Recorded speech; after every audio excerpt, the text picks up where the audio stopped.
밖에 안 됐는데 저렇게 혼자서 고모부를 저렇게 칠 수 있겠습니까? 누군가 마크에 힘을 실어주고 있는 거 아니겠습니까? 그거는 무서워서라도 못할 것 같은데요, 저렇게. 지금 많은 분들이 저한테 질문을 던지고 전화를 걸어오시는데 네. 북한이라고 하는 체제는 이미 왕조 체제입니다. 네. 왕이 죽으면 세자가 왕이 되는 거 아닙니까? 네. 그러니까 시스템이 왕조처럼 만들어져 있다는 소리입니다. 네. 그리고 이번 사건을 실제로 진두에서 뒤에서 한 사람은 당 정치국 회의 때 제일 먼저 토론한 당중앙위원회 조직지도부 제1부부장. 제가 그 사진들을 좀 봤으면 좋겠는데 네. 그 정치국 확대 회의를 할 때 거기서 제일 먼저 비판한 사람이 누굽니까? 조현준 당중앙위원회 조직지도부 제1부부장입니다. 네. 그 사람이 장성택이 죄행들을 낱낱이 보고를 하는 장면입니다. 네. 그렇다고 하면 이번 사건을 배후에서 지도한 거는 당중앙위원회 조직지도부다. 아, 그러면 그리고 그것을 집행을 하고 하는 것은 김정은이와 같이 백두산 3주연 회의에 참가했던 김원홍 국가안전보위부장이다. 국가안전보위부장이 군대를 가지고 있고 특수군을 가지고 있고 체포조를 가지고 있으니까 그 사람이 나서서 말하면 일당들을 잡아가는 거고 기본적으로는 당중앙위원회 조직지도부 조직지도부장이 누굽니까? 조직지도부장은 김정은입니다. 김정은? 네. 조직지도부장, 조직비서, 당중앙위원회 제1비서 겸하는 것은 다 김정은입니다. 김경희는 뭐죠? 김경희는 노동당 경공업 담당 비서입니다. 아. 지금 많은 분들이 지금 조직비서를 네. 김경희가 한다 그러는데 여러 가지 제가 한 가지만 말씀을 드리면 그러니까 조직 담당 비서라 그러면 그 사람이 식당 오픈식을 하는데 나와 다닐 수가 없습니다.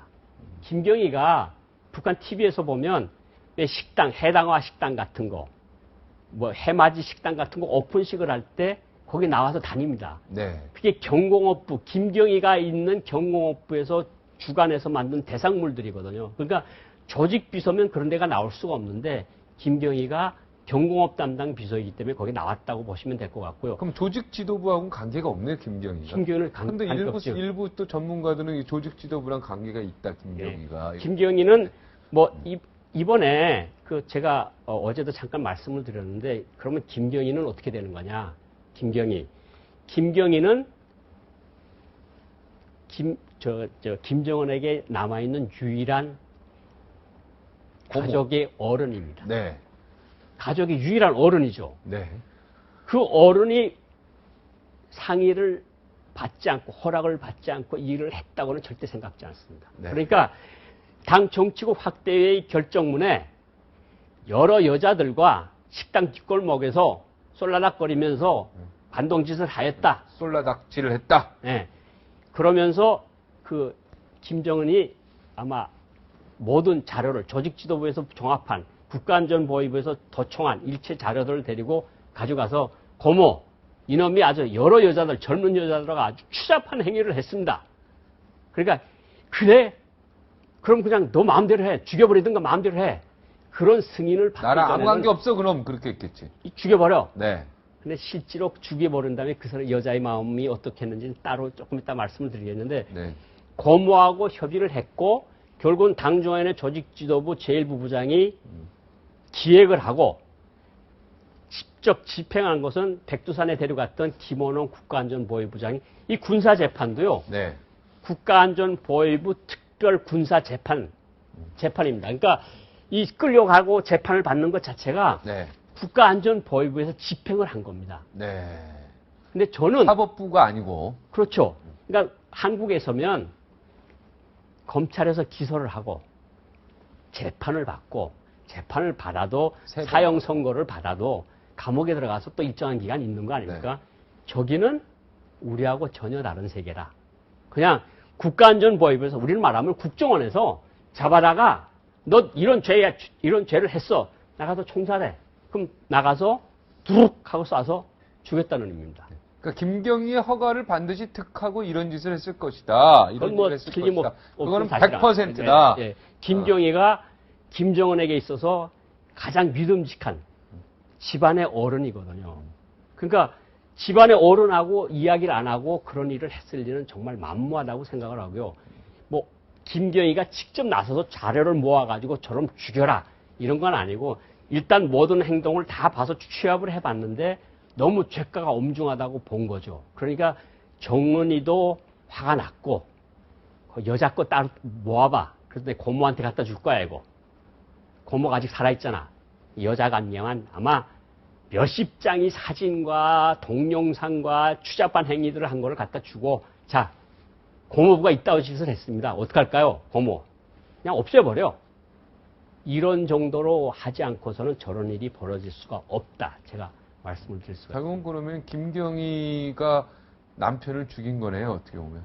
김경희가 남편을 죽였고 김정은이가 자기 고모부를 죽였는데 자꾸 어떤 여기 저 죄목들을 보고 어떤 분들이 합심한 거네. 그러니까 힘을 합쳤죠. 합력해서 네. 김정은과 김경희가 합력해서 장성택을 죽인 거예요. 그래서 조직지도부가 기획을 했고 국가안전부가 집행을 했다. 아. 그거를 말씀을 드릴 수가 있는데 제가 여기 연출은 조직지도부가 한 거고. 그렇죠. 네. 집행은 국가안전보위부가 네, 해보고 감독은 네. 국가안전보위부가 한 거고. 그리고 그 뒤에서 군부, 그러니까 국가안전보위부도 인민보안부도 인민무력부도 다 합쳐서 군부라고 할 수 있습니다. 네. 그 군부의 1인자는 지금 최영혜입니다. 네. 최영혜라는 사람이 무력으로 그것을 뒷받침을 했고 네. 제작한 그런데- 거고. 지원. 지원. 제작 지원. 네. 마크에서 지원을 네. 한 건데 여기 당 정치구 확대의 감독은 김정은. 그렇죠. 네. 그 주연 죄목이나 장성택. 예. 이런 오늘 그 재판 판결문을 보면 네. 아주 뭐 정변까지 기도했다고 말들 많이 하는데 이거는 지어낸 소리입니다. 지어낸 거다. 김정은이가 아버지를 죽고 지난해 정신이 없을 때 네. 김정은 체제를 세운 1등 공신이 장성택입니다. 네. 장성택이가 모든 것을 보좌를 했고, 자, 젊은 지도자 동지, 여기입니다. 지도자 동지, 이건 이렇게 됐는데, 이건 이렇게 하면 좋겠습니다. 1등 공신이거든요. 정책적 조언자고, 후견인이고, 그리고 장성택이가 어떻게 하면 죽는다는 걸 압니다. 제가 전번에도 말씀드렸죠. 장성택의 일부 부하들이 어느 초대소에서 모여서 술을 먹다가 장성택 동지 만수무강을 위하여 이런 말을 한마디 했다가 2004년도, 네. 2002년도 사건을 말씀을 드리는 겁니다. 네. 그때 김정일이가 싹 쓸어버리라고. 그래가지고 초대소도 폭파시켜버리고 거기 나갔던 사람들 다 시골로 쫓아보냈거든요. 그랬던 사람들이 다시 장성택이가 끌고 다 온 겁니다. 자기가 네. 살아나면서. 네. 그런데 장성택이가 올해 들어와서는 정말 납작 엎드렸다는 소리가 많이 들리고 있습니다. 근데 제가 본 장성택이도 제가 이제까지 봐온 장성택이 성품으로 봐서 일을 하려면 작년도에 김정은 정권이 정말 취약할 때 일을 벌렸지 지금같이 김정은이 힘이 강해질 때 정변 음모를 했겠습니까? 이거는 김정은이가 사람을 죽이려고 하니까 이런 죄목들, 어마어마한 죄목들을 다 갖다 붙였다. 장성택이가 지금 하늘나라로 가면서 하늘나라에서 굉장히 억울할 것 같아요. 내가 작년에 아예 쿠데타 정변을 해버릴 수 있었는데 그걸 굉장히 후회할 것 같은데요. 그러니까 장성택이는 분명히 그런 입장을 세웠다고 생각을 하는데 내가 김정일 정권 하에서 숨은 2인자입니다. 김정일 정권 하에서는. 그런데 김정은이 서면서 나는 이제 정말 2인자 일만 하겠습니다. 그래서 나는 김정은 원수님을 딱 후계자로 딱 세우고 저는 정말 잘 모시다가 나이가 일정한 수준이 되면 저는 그냥 퇴직을 해서 어디 가서 과수원에서 사과 났다면서 일하겠습니다. 이런 말을 저는 곱씹어서 이야기했을 가능성이 굉장히 높아요. 그런데 문제는 뭐냐면 호가 호위하는 세력들이 문제예요. 어떤 사람이 딱 있으면 야 이거 장부장 동지한테 이거 허락받았어? 이거 장부장 동지 허락 없이 여기 못 들어와. 이러는 보고들이 계속해서 들어가 쌓였고 그리고 그 어떤 사건이 생겼는데 그것이 직접 김정은한테 보고가 되니까 야 이거 정말 이놈 놔두면 안 되겠구나. 자료를 종합한 자료를 다 가져와봐. 그래서 열린 것이 당 정치부 확대회의고 거기서 이제 조직지도부 제1부부장 조현준 부부장이 흔히 북한에서 회의를 할 때 그렇습니다. 조직지도부 제1부부장이 총리나 부주석을 세워놓고 비판을 하거든요. 그걸 조직 지도부 부부장들이 합니다. 일부 부장. 네.